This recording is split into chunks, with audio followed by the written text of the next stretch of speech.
لو بتستغفر ولسه ما لقيتش ثمار الاستغفار، لسه الفلوس ما جاتلكش، لسه الخير ما جاش، لسه ما اتجوزتش، لسه البلاء ما اترفعش والعذاب ما اترفعش، اعرف ان انت بتستغفر غلط، واعرف ان الذنب لسه ما اتغفرش.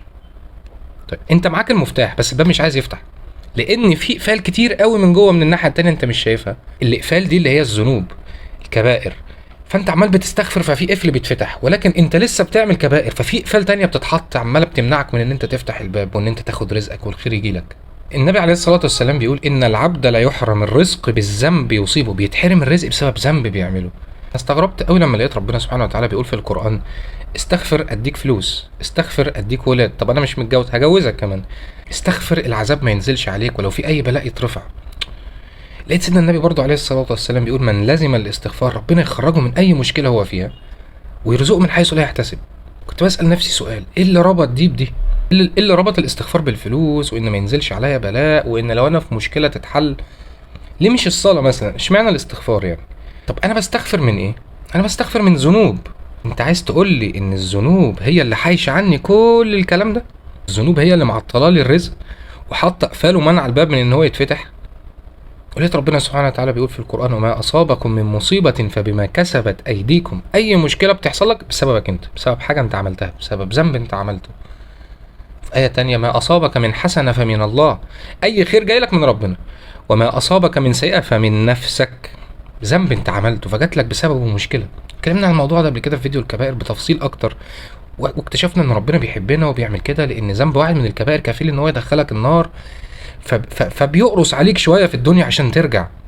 لأن ربنا سبحانه وتعالى قال لنا إن تجتنبوا كبائر ما تنهون عنه نكفر عنكم سيئاتكم وندخلكم مدخلا كريما. لو اجتنبت الكبائر وبعدت عن الكبائر هسامحك على كل حاجة، مش بس كده هدخلك الجنة كمان. تمام كده؟ طب أنا إيه اللي حصل معايا؟ أنا كنت في مشكلة كبيرة جدا منها الفلوس، ولقيت ربنا سبحانه وتعالى في القرآن بيقول استغفر احلها لك واستغفر اديك فلوس واستغفر اعمل لك كل اللي انت عايزه. قعدت استغفر كتير ولكن ولا أي حاجة حصلت. قلت في حاجة غلط، ربنا قال لي استغفر اجيب لك فلوس واحل لك المشكله واعمل لك كل اللي انت نفسك فيه. طب ايه المشكله؟ ما انا عملت اهو الاستغفار، فين الوعد؟ عمري ما شكيت لحظه في وعد ربنا، قلت اكيد انا اللي بستغفر غلط او انا بعمل حاجه غلط. والشيطان وقتها دخل لي من اقرب الناس ليا كمان، يقول لك يا عم استغفار ايه بس اللي فيقول لك ايه هتمطر حل للمشاكل بقى، تنزل تحل لك المشكله الاستغفار وهتجيب لك فلوس ومش عارف ايه. والله العظيم بتمطر بس بطريقتها. بعدها ربنا عرفني ان الرزق في السماء وان الفلوس في السماء، واتكلمت عن الموضوع ده قبل كده، وانه سبحانه وتعالى بيهيئ الاسباب وبيجيبها لك لحد عندك. يعني ربنا مثلا عايز لفلان ده مليون جنيه يبقى معاه مليون جنيه، بيؤمر الفلوس تروح لفلان ده، فبتتهيئ الاسباب، بتجيلك بقى عن طريق شغل، بتجيلك عن طريق ورث، بتجيلك عن طريق وانت قاعد في بيتك جايه لك لحد عندك. انت وايمانك وثقتك بربنا.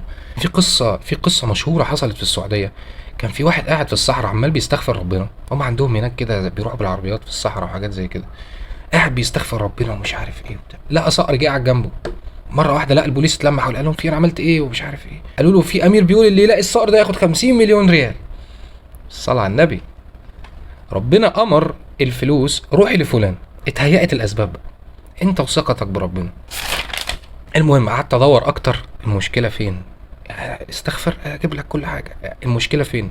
وفهمت بعد تدوير كتير جدا ان الكبائر مش عايزه استغفار بس، الاقفال اللي جوه اللي انت مش شايفها دي مش عايزه استغفار بس، عايزه توبه.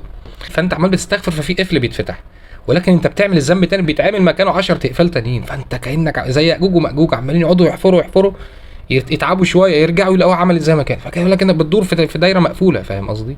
ولا كانك بتعمل اي حاجه. ربنا قال لك وان استغفروا ربكم ثم توبوا اليه، اذا الاستغفار حاجه والتوبه حاجه. كبائر عايزه توبه مش عايزه استغفار بس، هوقفها تماما. تدور ايه هي الكبائر دي، ايه الاقفال اللي من جوه اللي انا مش شايفها دي، ايه الكبائر دي؟ قعدت ادور لقيتهم كتير قوي، وقعدت ادور في القران وقعدت ادور في الاحاديث ومش عارف ايه اكتشفت فعلا ان انا في حاجات انا ما كنتش اعرف ان هي ذنوب اصلا، طلعت كبائر مش صغائر. هنا اكتشفت على طول، هنا فهمت على طول. خلاص يبقى انا استغفر ولازم اشوف حل للاقفال اللي من جوه دي. تمام كده؟ فلو انا بتخيل كده يعني انا بستغفر دلوقتي فالاقفال عماله بتتفك، عايز افتح الباب الباب مش عايز يفتح ليه؟ اتاري في اقفال كتير من جوه انا اللي عاملها بذنب من الكبائر. فانت عمال بتستغفر بتفك قفل، بس في قفل ما بيتفكش بالاستغفار، لازم بيتفك بالتوبه. فقعدت ادور مش عارف ايه، واي حد الاقيه بقى بيختب في حد ولا هسيبه وامشي، مش ناقصه تزود لي قفل على اللي موجودين، ابعد عني. اكتشفت بعد كده ان ذنب واحد من الكبائر كفيل ان هو يدخلك النار اصلا، مش بس ان هو يعطلك حياتك في الدنيا، يدخلك النار. فالكبائر دي مصيبه. المهم خلاص راجعت الكبائر وخلاص هوقفها تماما ان شاء الله، وبحاول على قد ما اقدر ومش عارف ايه، وابدا استغفر تاني. تمام كده، ولا اي حاجه حصلت برضه. انهي قفل اللي لسه معطلها؟ ما هي الكبائر خلاص. هل في ذنب من الكبائر فايت عليا مش عارفه؟ هل في ذنب من الكبائر انا مش عدوا معاهم مثلا ولا حاجه؟ في حاجه غلط، في قفل لسه مانع الباب من ان هو يفتح.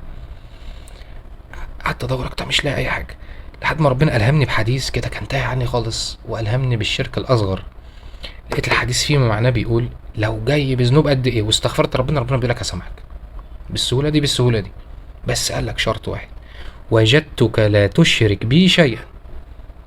وقفت قدام الحديث ده شويتين ثلاثه بقى، ايه وجدتك لا تشرك؟ شرك مشرك ده، الشرك ده يعني واحد كافر بربنا غير مؤمن بيه، هيستغفره ليه اصلا هو مش مؤمن بيه؟ فده ربنا مش بيكلمه هو، ده بيكلمنا احنا. من هنا قعدت ادور اكتر، لقيت بقى الشرك الاصغر والشرك الخفي ومش عارف ايه، كانوا تايهين عني خالص، ما اعرفش ايه، كنتش اعرف ايه الشرك الاصغر ده خالص، ما اعرفش ايه الشرك الاصغر ده، هو الشرك ولا الكفر بالله؟ بس ده اللي كنت اعرفه. تدور لقيت الناس بتقول لك الرياء، قلت انت الرياء ايه؟ ما انا اصلا مدور على الرياء ده من وسط الكبائر. لا لا، مش رياء بس، الشرك الاصغر ده اعمق من كده. واكتشفت ان الشرك الاصغر ده عمل قلبي. يعني مثلا بتظن ان غير الله قادر على نفعك وضرك، اذا كان بقى بشر ولا جماد ولا ايا كان، ولا الناس مثلا اللي بتفتكر ان معرفش الحركه دي بتبطل الحسد، وان الخرزه دي بتبطل الحسد مثلا، الكلام ده، واللي خايف من الحسد، واللي خايف من الناس، واللي خايف معرفش من مين، واللي خايف من الشيطان. اكتشفت ان كل ده شرك اصغر. طب انت خايف منه ليه طالما هو ما بينفعش وبيضر؟ انت خايف ان هو بينفع او بيضر، صح كده؟ فبدات اطرد كل ده من قلبي بقى. ومثلا فاكر ان ده سبب في رزقك او سبب في منع رزقك، برضه شرك اصغر. ربنا الوحيد النافع والضار، والله ما حد يعرف يعمل عليك حاجه الا لو ربنا اذن له. خلاص كده، خلاص دي تبقى في قلبك كده، ولا تخاف من حسد ولا من سحر ولا من اي حاجه، كل حاجه بسبب ذنوبك، فانت خايف من ايه بقى؟ يعني حتى كمان لو مش بتعمل كده، حتى بس لو بتظن بس، او مثلا انت مؤمن بالاعتقاد ده، حتى لو مش بتعمل كده، ده فعلا ممكن بيبطل مش عارف ايه. ربنا قال لك في القران ان بعض الظن اسم، في ظن يوديك النار. يعني في واحد بيظن ان ربنا موجود، ده تمام. في واحد بيظن لا مفيش الكلام ده، ده ودى نفسه في ده بظن بس. فتطرد بقى كل الكلام ده من قلبك. هنا بقى لما عرفت الشرك الاصغر ومش عارف ايه، وبدات اطرد الكلام ده كله، الاقفال كلها اتفكت والباب اتفتح، وقال لي خش برجلك اليمين كمان، والخير هل عليه من كل حته، ما اعرفش، والفلوس بدات تيجي من كل حته، وعروض من كل حته ومش عارف ايه. كل ده بسبب الاقفال دي، كل ده بسبب الذنوب دي. وعرفنا قبل كده ليه ربنا بيعمل معانا كده، عشان بيحبنا وعايزك تخش الجنه، لان ذنب واحد كفيل ان هو يدخلك النار. تمام، ده لو سابك خاف على نفسك. ولكن في نقطه لما عرفت الشرك الاصغر، وعرفت ان المشكله كلها بسبب الذنوب والكبائر وهكذا، كنت ساعتها عمال بدور عايز افك القفل اللي فاضل ده، مش عارف افكه ازاي. فكنت بدور، لقيت ربنا سبحانه وتعالى بيقول ان الحسنات يذهبن السيئات. اي خير هتاخد عليه حسنات، الحسنات دي بتمحي السيئات. فعمال بدور على اي خير اعمله، اي خير، شوف تخيل اللي تتخيله واللي ما تتخيلوش. فبدور على اي خير بجانب الاستغفار، بجانب تجنب الكبائر والشرك الاصغر ومش عارف ايه، اي خير اعمله. مش يعني لما تفكتش بدي هتتفك بدي، فاهم حاجه؟ فمش عارف، ما هو افرض الاستغفار بتاعي فيه مشكله، خلاص اعمل خير، اي حاجه عايز افك القفل ده، هيتفك يعني هيتفك، هو ده اللي معطلني. طب استنى، لقيت مثلا في القران على كل حرف تقراه تاخد حسنه، قلت حلو قوي، لازم اقرا قران كل يوم. الحسنات تذهبن السيئات، هفك القفل يعني هفك القفل. بقيت الخمس صلوات في الجامع حسناتها كتير، تعالى اي حاجه تجيب لي حسنات كتير هعملها. لقيت واحد واحنا بنسجد في الصلاه عمال يقول يا رب سامحني، يا رب اغفر لي ومش عارف ايه. بنسلم بعد الصلاه لقيته قايم وماشي، قلت له خد تعالى رايح فين؟ ده في حديث سيدنا النبي بيقول اللي يقول بعد الصلاه سبحان الله 33، الحمد لله 33، الله اكبر 33، وتاج الذكر مره يتغفر له كل حاجه، اقعد. الاقي واحد تاني عمال بيبص للسما في الصلاه، قلت له خد اللي انت بتعمله ده غلط، الصلاه كده باظت، بص في موضع السجود. الاقي واحد تاني بيقول الفاتحه غلط، اقول له خد تعالى مش عارف ايه كذا كذا. لقيت حقوق العباد وذنوب العباد، طب دي اعمل فيها ايه دي؟ انا افرض انا ظلمت حد زمان ونسيه اصلا، او ناسي، او عملت حاجه هي مش قاصد مثلا بس هو زعل، اعمل انا فيها ايدي؟ طيب دلوقتي هو اجيبه منين؟ حتى ادور كده وادور كده لحد ما لقيت شيخ في الازهر ربنا يبارك له بيقول لك بص الجزاء من جنس العمل. انت اكيد في ناس اذوك وظلموك، صح كده؟ قال لك اه. طيب وانت اذيت ناس وظلمتهم، صح؟ قال لك اه. خلاص سامح اللي اذوك وقول له يا رب خليهم يسامحوني، والجزاء من جنس العمل. لو ما عرفتش توصل له، انا اصلا مش عارف انا ظلمت حد ولا لا، وخايف اكون ظلمت وناسي، وخايف يكون في حد زعلان مني وناسي ومش عارف. يا رب انا مسامح كل الناس، انا مسامح كل اللي اذاني وكل اللي عمل حاجه مش عارف. يا رب ولو كنت دعيت عليه في يوم من الايام يا رب وقفها بل يا رب اغفر له وسامحه ودخله الجنه. ولقيت ربنا في القران بيقول وليعفوا وليصفحوا الا تحبون ان يغفر الله لكم. ربنا بيقول لك سامح واعفو وهسامحك. حلو، تعال يا رب انا مسامح وخلي كل اللي زعلان مني سامح. شوف هل هم كانوا مرتبين ان انا اسامحهم؟ لا، الله اعلم، يمكن دعوه حد، الله اعلم. ربنا هيهديه ان شاء الله وهيفهمه وهيخليه يسامحك. ما هي كل حاجه بسبب ذنوبك، انت اصلا متسلط عليه بسبب ذنوبه وهو اتسلط عليك بسبب ذنوبك. هتفهم كل حاجه في فيديو الكبائر يعني بالذنوب. وانا ولو سامحت هتسامحني؟ طب انا مسامح وخليهم يسامحوا. فانا مش عارف انهي قفل اللي فاضل مانع الباب ان هو يتفتح. طب استنى، اكيد في حاجه تاني، استنى. ولاقي قلت طيب، لقيت ربنا سبحانه وتعالى بيقول في القران ان تستغفر لهم 70 مره. قلت ياه، هو 70 مره ده رقم كبير قوي كده؟ يعني ده كفيل ان هو يغفر لك ذنوبك؟ طب ده حلو قوي ده. ولقيت سيدنا النبي في الاحاديث بيقول انه بيستغفر في اليوم 70 مره. قلت يا يعني ال70 مره دي لليوم صح كده؟ طيب حلو قوي. فقلت طب انا من زمان ما استغفرتش انا كل يوم 70 مره دي. يعني انا ما كنتش يوميا بستغفر 70 مره، عايز اعوض انا اللي فات ده، يمكن هي دي المشكله مش عارف. فطب سن التكليف من امتى الملائكه تبدا تكتب حسناتك وسيئاتك؟ من سن 15 سنه. طيب انا عندي كام سنه دلوقتي؟ اخصمها بقى، انقصها من 15 تطلع لي عدد السنين، اضربها في 365 يطلع لي عدد الايام على 70، يطلع لي عدد الايام على 70. كنت عايز استغفر انا بقى من يوم ما حدش عرفني، من سن 15 سنه كنت عايز استغفر كل يوم 70 مره. طيب نعوضها، موجودين لسه عايشين الحمد لله. طيب 70 بقى في عدد الايام اللي طلعت لي دي، طلعت لي 400,000 وشويه ولا اكتر مش فاكر. هجيبهم ازاي دول؟ فاللي هو 400,000 وشويه كمان ولا مش عارف كام، هجيبهم ازاي دول؟ طب هحاول مش عارف ايه، ما فيش. ادور اكتر، لقيت حديث لصحابي ما يعرفش كان بيستغفر على الذنب الواحد 100,000 لكل ذنب فيه. قلت اللهم صل على النبي، فشجعني. قلت يعني ممكن اهو، يعني في حد قدر يعمل، طب حلو قوي يلا بينا نجرب. ما فيش، رقم صعب جدا. وبعدين انا مستعجل، انا عايز الباب يتفتح بسرعه، عايز المشكله تتحل بسرعه، عايز الفلوس تيجي بسرعه. اهو انت تشوف برضه، انت مستعجل عايز الباب يتفتح ورزقك يجي بسرعه والخير اللي انت محروم منه كله يجي، ولا ما وراكش حاجه؟ لو ما وراكش حاجه براحتك. مستعجل لا، دور شوف في ايه المشكله. ولقيت حديث تاني برضو الاستغفار بصيغه استغفر الله. قلت تعال طيب تعال، فحاولت تاني، صعب جدا برضو. عملها ازاي الصحابي ده مش عارف. طيب هحلها برضو ان شاء الله. طيب قلت طب اقسمهم على اسبوع، يعني اقسم العدد 400,000 وشويه دول على اسبوع مثلا، كل يوم مثلا ورد منهم او حاجه، اقسمهم على 7. حاولت، صعب جدا برضو. يعني بيعملها ازاي دي على اسبوعين؟ صعب. 3 اسابيع ما فيش. اقصى ما توصلت له على شهر وكام يوم كده، او شهر بالظبط. كان عليا مثلا في اليوم 10,000 استغفار، زائد مثلا الاستغفار بتاع اليوم اللي انا عليا فيه ازوده عليه. طيب تمام حلو قوي. اليوم اللي انا كنت هخلص فيه، يعني انا عديت شهر وكام يوم مش فاكر. اليوم اللي انا كنت هخلص فيه تاني يوم على طول كان عيد ميلادي، فكنت معلمه بكده، وكنت عامل منبه يوم عيد ميلادي اكون كده خلاص خلصت اللي فات وكده انا تمام النهارده.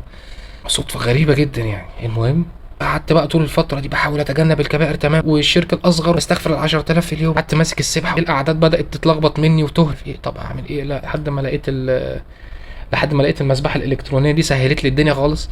بقيت هي بتعد وانا مركز بس في الاستغفار، في سري كده استغفر الله. كل يومين المسبحه دي تقع تبوظ، لازم اشتري واحده تانية. طول الفتره دي، طول الشهر ده عمال بصلي في الجامع بقى، واذكار بقى، وقران، سنه وزبنا السيئات، اي خير احاول اعمله، اي شر بحاول اتجنبه تماما، اي ذنب بحاول اتجنبه تماما على قد ما اقدر. طبعا طول الفتره دي عمال تجيلي بشرات حلوه قوي، حلو تكمل تمام. الاقي ما اعرفش حد جاي بيختب في حد، يا عم ابعد عني الله يهديك، انا مش عايز قفل جديد، ابعد عني، مش هتعطل عشانك، ابعد عني. فاهم قصدي؟ انا وصلت بقى لحد يوم عيد ميلادي بقى، خلاص عرفت ان انا كده خلصت. يوم عيد ميلادي كنت فين؟ والله العظيم لقيت نفسي في شاليه في العين السخنه، VIP مميز، مش حد بيدخله، كل حاجه معايا، كل حاجه جايه لي، كل اللي نفسي فيه كان بيجي لحد عندي، والفلوس هلت ومش عارف ايه، كل حاجه جت، كل حاجه عمالين بيجوا ورا بعض بقى، وفي بشرات ان لسه في حاجات جايه قدام، وتحس كل حاجه بدات تتهيأ اسبابها، ربنا ادى امر للحاجه احصلي. وجالي اصلا الهام، اطلع قول الكلام ده للناس وعرفهم ان ربنا رحيم وان هو بيحبهم، وحتى اللي مضايقها عليه بيقرص عليه عشان يوم القيامه ما يدخلش النار، بيعرفه بيقول له ارجع، دي علامه، ارجع وفك القفل ده هترتاح في دنيتك كمان، لان ذنب واحد من الكبائر كفيه دخلك النار، وهو مش عايزك تخش النار، بيحبك، وهو حاطط قانون اللي سيئاته اكتر هيخش النار، وذنب واحد من الكبائر يخلي سيئاتك اكتر، فبيقرص عليك، لو ما بيحبكش هيسيبك وهيزودك. وكنت مأجل الموضوع لحد ما يتحققوا كلهم، ولكن جالي الهام، اطلع قول الكلام ده دلوقتي النهارده، واهم حاجه وانت بتستغفر خد بالك من الاقفال اللي من الناحيه التانيه اللي انت مش واخد بالك منها. ما تقعدش تستغفر وعمال تحط لي اقفال جديده. اوعى تشك لحظه في وعد ربنا. لو شكيت دي مشكله تانية. اوعى تشك لحظه، ربنا قال الكلمه حق، المشكله فيا انا. اوعى شيطانك يوزك، لا لا ده الكلام ده غلط يا عم، استغفار، لا لا لا لا لا. من اللي انا شفته بعيني والله بتمطر بس بطريقتها. ما تشيلش هم هتتحل ازاي، ما تشيلش هم هيجوا ازاي، هي عند ربنا، الرزق عند ربنا وكل حاجه عند ربنا، وان من شيء الا عندنا خزائنه، كل حاجه في الخزنه عند ربنا. هل عقلك يتصور كده؟ مش هيتصوره. يبقى ما تشغلش دماغك، اطلبها من عند ربنا، ما تشيلش هم هتيجي ازاي. ما تقولوش هاتها لي عن طريق كذا كذا، لا لا لا، هاتها لي بس كده. وما تفكرش بقدرتك انت هتيجي ازاي، يعني ده انا اصلا الشغلانه بتاعتي تمنها كذا ومش عارف، لا لا لا. فكرش بقدرتك انت، فكر بقدره ربنا. فلما تلاقي نفسك في عذاب لا راجع نفسك، لما تلاقي نفسك في بلاء لا راجع نفسك. وما كان الله معذبهم وهم يستغفرون، فعل مضارع، بيستغفروا يوميا. لو لقيت نفسك مش متمتع في الحياه ومفيش حياه كريمه لا راجع نفسك. وأن استغفروا ربكم ثم توبوا إليه يمتعكم متاعا حسنا إلى أجل مسمى، ده لحد ما تموت كمان. تمام كده. من عمل صالحا من ذكر أو أنثى وهو مؤمن فلنحيينه حياة طيبة. عايش حياة كويسة ولا لأ؟ مش كويسة لا راجع نفسك، راجع الإقفال اللي معطلة الدنيا. وقال ربكم ادعوني أستجب لكم، بتدعي ما بيستجابش لا راجع نفسك. في إقفال حايشة كل حاجة عنك وأنت اللي حاطط الإقفال دي. واول ما تشيلها صدقني الباب هيتفتح وكل حاجه هتلاقي عماله بتيجي ورا بعض. بتصلي على النبي عليه الصلاه والسلام ومخلي دعائك كله الصلاه على النبي زي ما الحديث اللي اتذكر، ولسه ما تحققلكش يكفى همه ويغفر ذنبه، لا راجع نفسك. ولازم تخلص النيه لله وانت بتصلي على النبي، واتكلمنا عن الموضوع ده قبل كده. وشوف برضو ايه اللي حاجب الموضوع عنك. طالما في وعد ربنا حطه سبحانه وتعالى لسه انت وقال لك اعمل كذا عملته ما تحققش، المشكله مش في الوعد، المشكله فيك انت عملته غلط، او في حاجه حاجبه الموضوع، منع الموضوع. ولازم تشوف بعد الفيديو ده على طول فيديو الكبائر، مهم جدا وهسيبه لك في اخر الفيديو بس. ومستنيكوا تقولوا لي ان ربنا فرجها علينا.